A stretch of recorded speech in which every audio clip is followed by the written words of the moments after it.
needed to know. I wanted to be that smart, successful TV newswoman.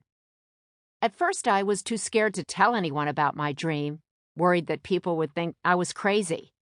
After all, back then, there weren't that many women on television. And I came from a family where everybody was in politics. So wanting to be a journalist was a weird choice, to say the least. But after college, I set out to make my dream a reality anyway. I started at the bottom, getting coffee, and worked my way up to be a news producer, then a reporter, then a correspondent, then an anchor woman. And I loved it. I just assumed I'd be in TV news for the rest of my life. After all, that's who I was. That's what people called me, TV newswoman Maria Shriver. But sometimes life happens to you, and bingo, your idea of who you think you are just goes up in smoke.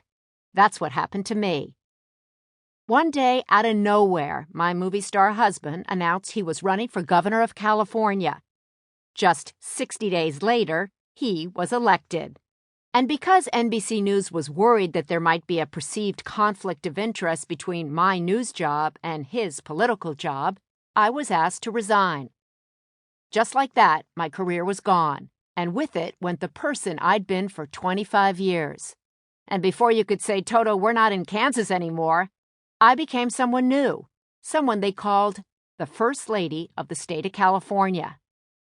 Say what? I thought to myself. The First Lady of the state of California? You gotta be kidding. That's not me. I didn't grow up wanting to be the First Lady of anything. But there I found myself, and I didn't have a clue what to do. And if that wasn't enough of a shock, then this little incident just about pushed me over the edge.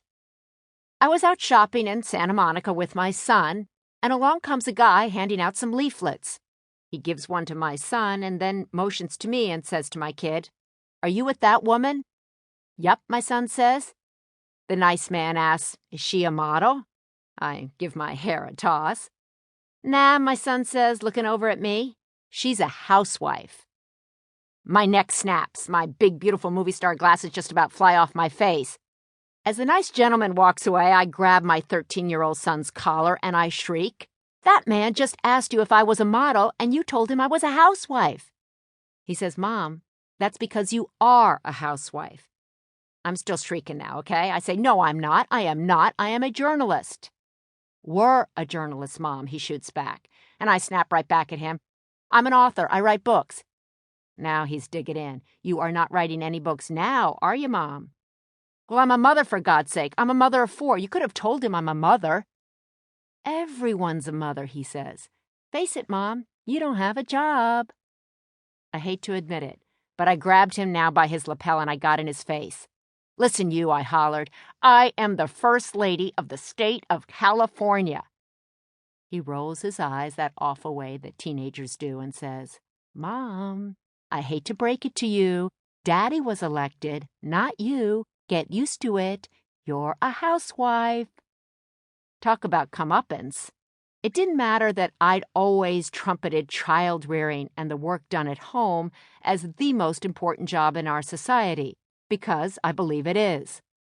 But at that moment, I was shocked by my son's description of me, because for 30 years, when I wrote something after the word occupation, it was never the word housewife. Right about then, smack dab in the middle of what felt like a world-class identity crisis, my nephew called to ask me to speak at his high school graduation. "You've got to be kidding," I bellowed at him. "How can I give you kids any words of encouragement when I'm struggling myself?" Like any 18-year-old boy, he didn't hear me and just kept pressing on. He insisted I was the #1 choice of his senior class. I didn't believe him for a second, so I turned him down again. He got creative. He said several presidential candidates had called begging to be the graduation speaker. He said various young movie stars had their publicists working the phones trying to wangle an invitation. He said a certain real estate tycoon called and threatened to humiliate the entire senior class and their parents in the Wall Street Journal if he didn't get to speak at this graduation. None of it was true, of course, but he was trying to make his case. He said, "See, Maria, you should be proud my class turned all of them down and picked you." He is such a suck-up.